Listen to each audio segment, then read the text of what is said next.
Воздухот во Скопје и денеска е загаден. Зголеменото ниво на PM частичките и понатаму продолжува да ги гуши жителите на главниот град.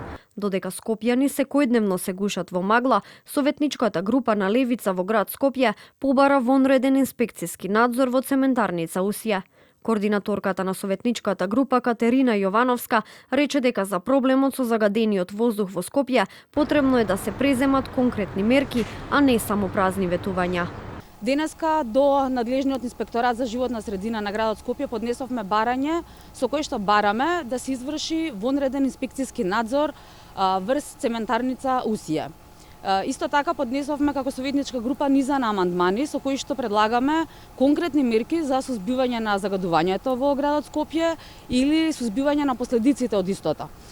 Освен барањето на левица за вонреден инспекциски надзор во цементарница Усија, иницијатива за дислокација на Усија поднесува и од Зелен Хуман град. Драгана Велковска рече дека покрај оваа иницијатива Зелен Хуман град пред 2 недели до градоначалникот и советот поднеле предлог сет мерки кои ќе помогнат во намалување на проблемот со загадувањето, но досега немаат никаков одговор.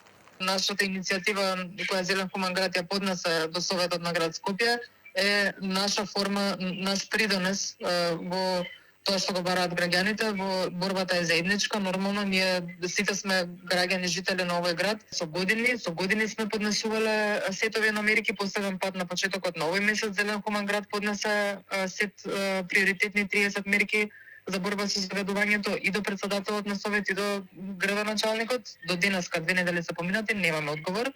Во меѓувреме, за кривичната пријава против цементарница Усија, која до основното јавно обвинителство пред 3 години ја поднесе поранешната градоначалничка на град Скопје Данела Арсовска, се уште се комплетираат докази. Оттаму велат дека иако веднаш по пријавата, инспекторите на град Скопје биле задолжени да извршат вонредни инспекциски надзори и да достават извештај до обвинителството, сепак тие не биле доставени. Од цементарница Усија пак кажаа дека сите обвинувања се неосновани и дека не се подкрепени со научни и мерливи факти. Според нив, Усија е по 24-часовен независен мониторинг и мерењата покажуваат дека вредностите се подзаконски дозволените лимити.